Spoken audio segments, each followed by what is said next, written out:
KangasCloud out of the shroud. Coming at you loud like an explode.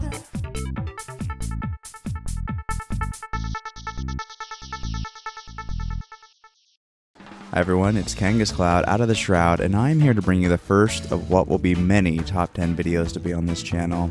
Now, why am I doing this? Well, a better question is, why not do it? Now, if you're like me and you just like to shove your opinion out there in the world, whether it be right or wrong, this is the kind of video you make, because these are fun for me, and hopefully they're fun for you. So let's get started. This top 10 video is my top 10 favorite Pokemon in Generation 1. That's right, Generation 1, we're going back. Now, I was going to do just top 10 Pokemon in general, in all the generations, but there's just too many. I gotta start somewhere. So we're going to do Generation 1 this time, and it's probably my favorite generation for Pokemon, so it all works out. Now, if you enjoyed this and want to see more, go ahead and leave a like at the bottom, and feel free to comment your own suggestions for top 10 lists. I'm open to anything right now because this is kind of fun for me. Now, a quick disclaimer, these are just my opinion. You are free to argue with it, but do not think that I think that this is fact, that these are just the best Pokemon for everyone. These are my favorites. These are the ones that touched me in good ways and in bad ways. Ooh, bad touch. But these are my favorite Pokemon. So here we go. Number 10. Kadabra. Now, you may be wondering, why not Alakazam? It's more powerful. Or why not Abra? It's much cuter. Well, I have reasons, and to understand these reasons, I need to take you back to a simpler time, my childhood. Alright, and this was a time when you played the original Pokemon Red, Blue, Yellow, whatever, on the Game Boy. There is no such thing as transferring via Wi-Fi. You could not trade, you could not battle, unless you had that nice and powerful link cable to do it with. So I would find myself in the game with this Kadabra that I could not evolve, because as you know, you need to trade it to evolve. And I realized something. Kadabra is a badass. That's right, you don't need the final evolution. That just proves how great it is, that you can sweep the Elite Four time to time again. I myself did it 10 million bajillion times. And I didn't need an evolution. And it was, I liked the design. It basically did the same thing, except being this cool, like, underdog Pokemon. And a point of note that you might find interesting, I did. Kadabra, its height, according to Bulbapedia, is 4 foot 3 inches. Just to put that in perspective, that is 2 inches shorter than Peter Dinklage, who stands at a whopping 4 foot 5 inches. Now, I love me some Peter Dinklage, and when I realized the height similarity, I feel like an awful person, but what if Peter Dinklage was a Pokemon? Alright. Dinklage! I choose you! I would like to thank my dog sitter, whose name is Kitty. Number 9. Ivysaur. Now, you may have noticed it's another mid-evolved Pokemon. There's a reason for this. Just like the last one, it's the better design, in my opinion. I really like Ivysaur. I was one of those people. I was so happy when I had that level 16 Ivysaur heading into Cerulean City in the first games, and I ran Poison Powder, Stun Spore, and Sleep Powder, because you just never know. Ivysaur's got stuff covered for all events, all occasions. He's ready to do your planning.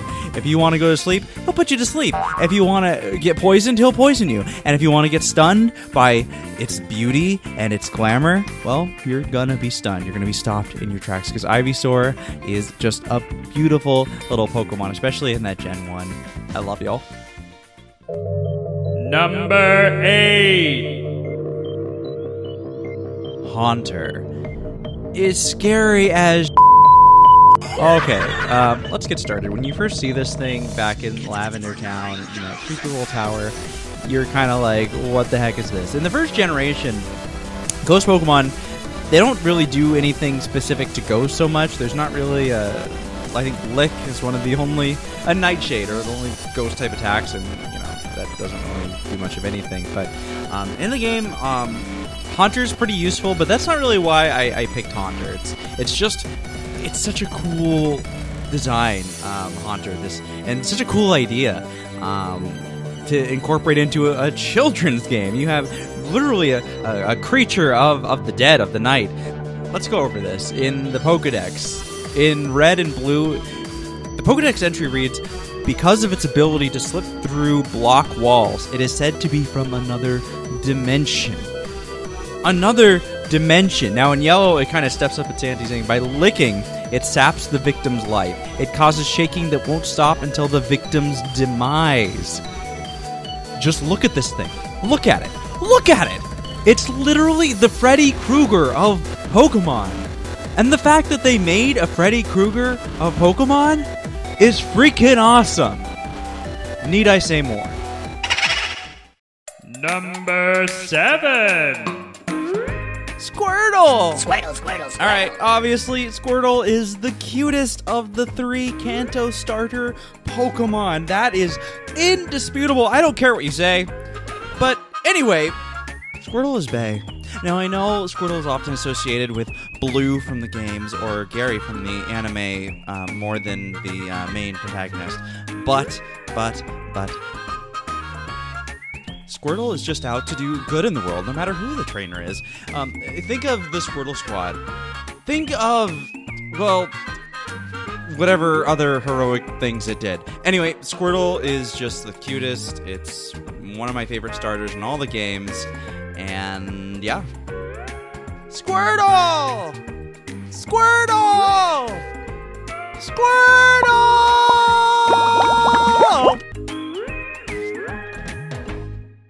Number 6. Mewtwo. I wasn't born a Pokemon. I was created. And my creators have used and betrayed me. So I stand alone. One of the best moments from the first generation of Pokemon games is when you finally find and catch Mewtwo. Now, there's a whole story interwoven with the gameplay. You go to Cinnabar Island, you see the documents, you hear about this mythical creature hiding in a cave somewhere, and when you finally see it, the power it exudes, because it is the most powerful Pokemon in this game. And when you catch it, as a trainer, you are then the most powerful trainer. I mean, let's be honest, the original game should have just been called Pokemon: The Search for Mewtwo, because once you find him, all of your dreams have been accomplished. Screw you, Elite Four. Number 5. Scyther. Now, before there was a Scizor, there was a Scyther. In Gen 1, he was the bug to beat. I mean, come on. Who else was there? Paris, Parasect, Pinsir, Venomoth, Beedrill, Butterfree. Yeah, Scyther was the bug to beat. And he's got those badass blades for arms, which complement what I consider to be his signature first-gen attack, Slash. That's right, Slash.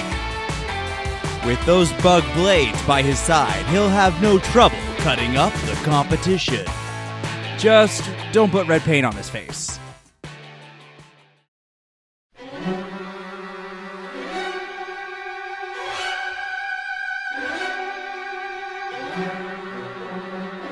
Number 4. Charizard. You thought I'd forgotten about the last of the Kanto starters? No, this is my favorite one. I mean, not the favorite pre-evolution, but the fully evolved form, Charizard is my favorite. In the first game I ever played Pokemon, I chose Charmander. I was like, whatever. Became Charmeleon. Okay, cool. Then it became Charizard. And that's when I realized I had something special.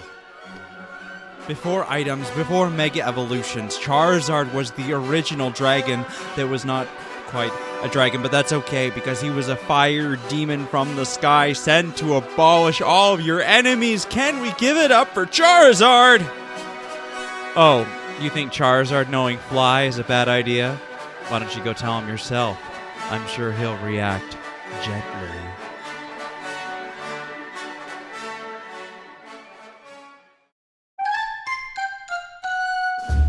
Number 3.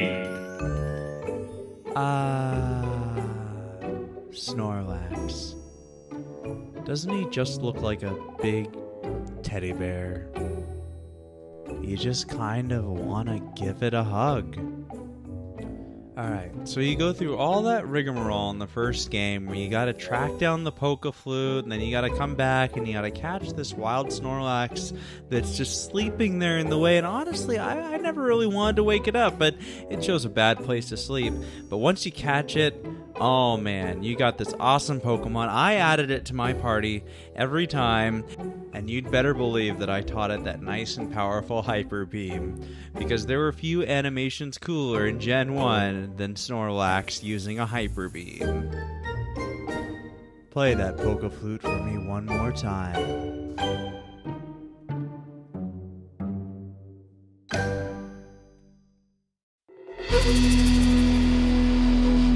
Number 2.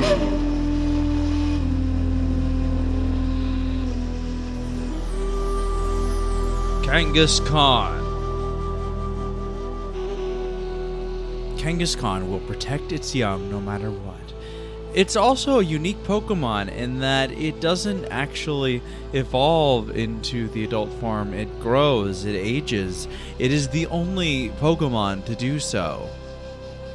With a name deriving from Genghis Khan and Kangaroo, it certainly is an interesting and unique Pokemon. Do not underestimate its power. It's one of the few Pokemon in the game to get the ability Scrappy, which enables it to hit Ghost-type Pokemon with normal-type attacks. Its design is one of magnificence and splendor, earning it one of the top spots in my favorite Pokemon, and also making me proud to bear its namesake.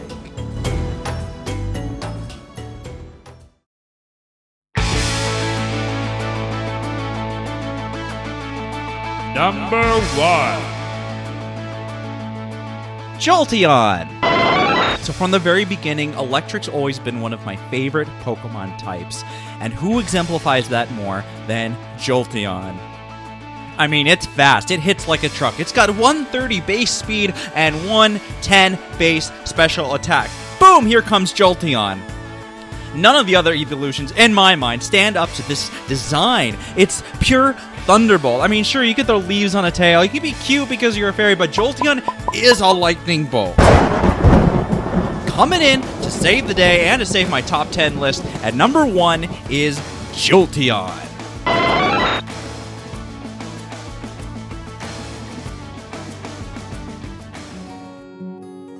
Alright guys, thanks for coming out to watch my first top 10 list. I hope you all enjoyed it. If you did, go ahead and push that powerful like button at the bottom. And, oh, you thought I was done? How naive. No. There's one more. This top 10 just became a top 11. Number 11.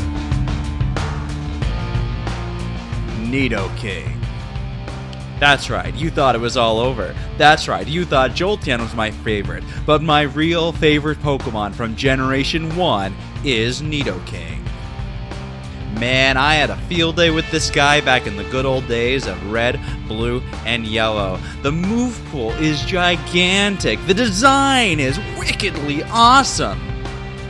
And he was the first Pokemon to have a lady friend.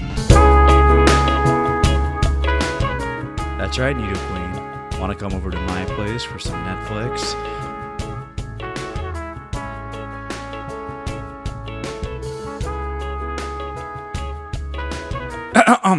Where was I?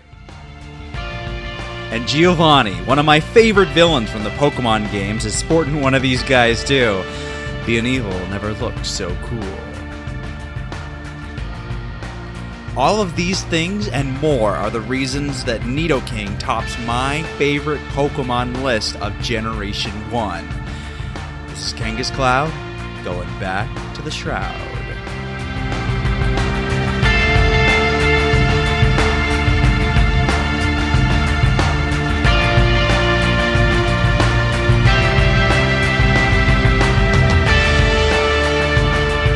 Wait, does this mean I have to do a top 10 list for every generation of Pokemon? Oh,